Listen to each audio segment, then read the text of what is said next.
ಕನಸಿನಲ್ಲಿ ದೇವರು ಕಾಣಿಸಿದರೆ ಏನಾಗುತ್ತದೆ? ನಮಸ್ಕಾರ ಸ್ನೇಹಿತರೆ, ನಾವು ಮಲಗಿದಾಗ ಅನೇಕ ರೀತಿಯ ಕನಸುಗಳು ಬೀಳುತ್ತವೆ. ಕೆಲವು ಕನಸುಗಳು ಬೆಳಗ್ಗೆ ಎದ್ದ ತಕ್ಷಣ ಮರೆತು ಹೋಗುತ್ತವೆ. ಆದರೆ ಕೆಲವು ಕನಸುಗಳು ನಮ್ಮ ಮನಸ್ಸಿನಲ್ಲಿ ಆಳವಾದ ಗುರುತು ಬಿಡುತ್ತವೆ.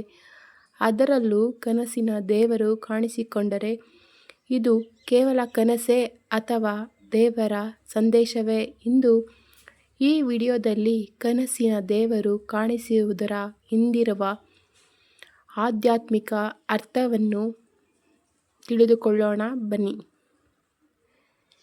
ಕನಸುಗಳ ಬಗ್ಗೆ ನಮ್ಮ ಪುರಾಣಗಳು ಮತ್ತು ಶಾಸ್ತ್ರಗಳಲ್ಲಿ ವಿಶೇಷ ಉಲ್ಲೇಖಗಳಿವೆ.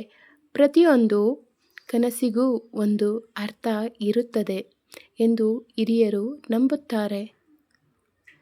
ಒಬ್ಬ ವ್ಯಕ್ತಿಗೆ ಕನಸಿನಲ್ಲಿ ಶಿವನು ಕಾಣಿಸಿಕೊಂಡರೆ ಅದು ಸಾಮಾನ್ಯ ವಿಷಯವಲ್ಲ ಎಂದು ಹೇಳಲಾಗುತ್ತದೆ.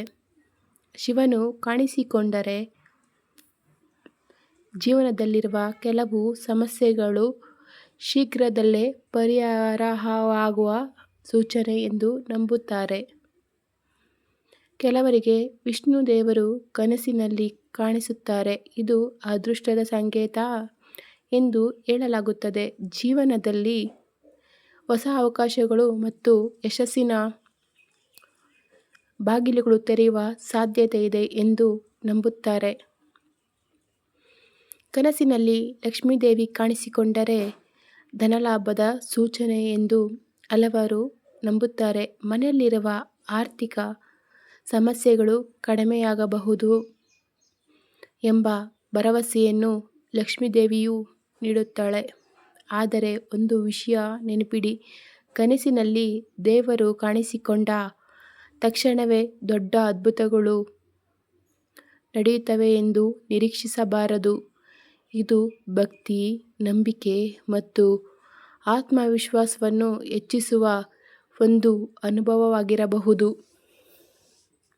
ಕೆಲವೊಮ್ಮೆ ನಾವು ದಿನವಿಡೀ ದೇವರ ಬಗ್ಗೆ ಯೋಚಿಸುತ್ತೇವೆ, ಪೂಜೆ ಮಾಡುತ್ತೇವೆ, ಭಜನೆ ಕೇಳುತ್ತೇವೆ.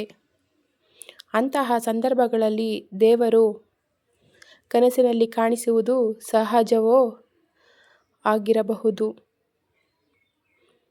ಆದರೆ ಕೆಲವು ಕನಸುಗಳು ತುಂಬ ಸ್ಪಷ್ಟವಾಗಿರುತ್ತವೆ. ದೇವರು ಆಶೀರ್ವಾದ ಮಾಡುವಂತೆ ಕಾಣುವುದು, ನಿಮ್ಮೊಂದಿಗೆ ಮಾತನಾಡುವಂತೆ ಕಾಣುವುದು ಅಥವಾ ದೇವಸ್ಥಾನದಲ್ಲಿ ದೇವರ ದರ್ಶನವಾಗುವಂತೆ ಕಾಣುವುದು. ಇಂತಹ ಕನಸುಗಳನ್ನು ಅನೇಕರು ಶುಭ ಸಂಕೇತ ಎಂದು ಪರಿಗಣಿಸುತ್ತಾರೆ. ಇದೊಂದು ವಿಶೇಷ ಸಂಗತಿ ಏನೆಂದರೆ, ಕನಸಿನಲ್ಲಿ ಶಿವಲಿಂಗ ಕಾಣಿಸಿಕೊಂಡರೆ ಅದನ್ನು ಅತ್ಯಂತ ಪವಿತ್ರ ಕನಸು ಎಂದು ನಂಬಲಾಗುತ್ತದೆ. ಇದು ಮನಸ್ಸಿನ ಶುದ್ಧತೆ ಮತ್ತು ಆಧ್ಯಾತ್ಮಿಕ ಪ್ರಗತಿಯ ಸಂಕೇತ ಎಂದು ಹೇಳುತ್ತಾರೆ. ಕನಸಿನಲ್ಲಿ ದೇವಸ್ಥಾನ ಕಾಣಿಸಿಕೊಂಡರೆ ಇದು ನಿಮ್ಮ ಜೀವನದಲ್ಲಿ ಒಳ್ಳೆಯ ಬದಲಾವಣೆಗಳು ಬರಲಿವೆ ಎಂಬ ಸೂಚನೆ ಎಂದು ಹಲವರು ನಂಬುತ್ತಾರೆ. ಕನಸಿನಲ್ಲಿ ದೀಪ ಉರಿಯುತ್ತಿರುವುದು ಕಂಡರೆ ಅದು ಆಶಯದ ಬೆಳಕು ನಿಮ್ಮ ಜೀವನಕ್ಕೆ ಬರುತ್ತಿದೆ ಎಂಬ ಅರ್ಥವನ್ನು ನೀಡುತ್ತದೆ ಎಂದು ಹೇಳಲಾಗುತ್ತದೆ. ಆದರೆ ಕೆಲವರು ಒಂದು ತಪ್ಪು ಮಾಡುತ್ತಾರೆ. ಕನಸಿನಲ್ಲಿ ದೇವರು ಕಾಣಿಸಿಕೊಂಡ ತಕ್ಷಣ ಎಲ್ಲರಿಗೂ ಹೇಳಲು ಆರಂಭಿಸುತ್ತಾರೆ. ಶಾಸ್ತ್ರಗಳ ಪ್ರಕಾರ ಕೆಲವು ಆಧ್ಯಾತ್ಮಿಕ ಅನುಭವಗಳನ್ನು ಮನಸ್ಸಿನಲ್ಲೇ ಇಟ್ಟುಕೊಳ್ಳುವುದು ಉತ್ತಮ ಎಂದು ಹಿರಿಯರು ಹೇಳುತ್ತಾರೆ. ಇದರಿಂದ ಆ ಅನುಭವದ ಪಾವಿತ್ರ್ಯ ಉಳಿಯುತ್ತದೆ ಎಂದು ನಂಬುತ್ತಾರೆ. ಸ್ನೇಹಿತರೆ, ಕನಸುಗಳು ನಮ್ಮ ಜೀವನದ ಭವಿಷ್ಯವನ್ನು ಸಂಪೂರ್ಣವಾಗಿ ನಿರ್ಧರಿಸುವುದಿಲ್ಲ.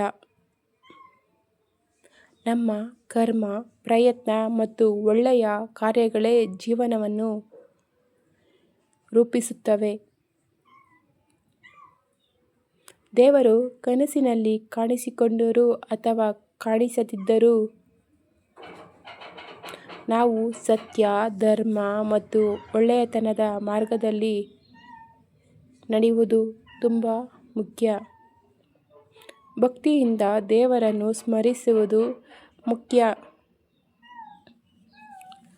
ಒಳ್ಳೆಯ ಕೆಲಸಗಳನ್ನು ಮಾಡುವುದು ಮುಖ್ಯ. ಅದೇ ನಿಜವಾದ ದೇವರ ಆಶೀರ್ವಾದ ಪಡೆಯುವ ಮಾರ್ಗ. ಹಾಗಾದರೆ ಸ್ನೇಹಿತರೆ,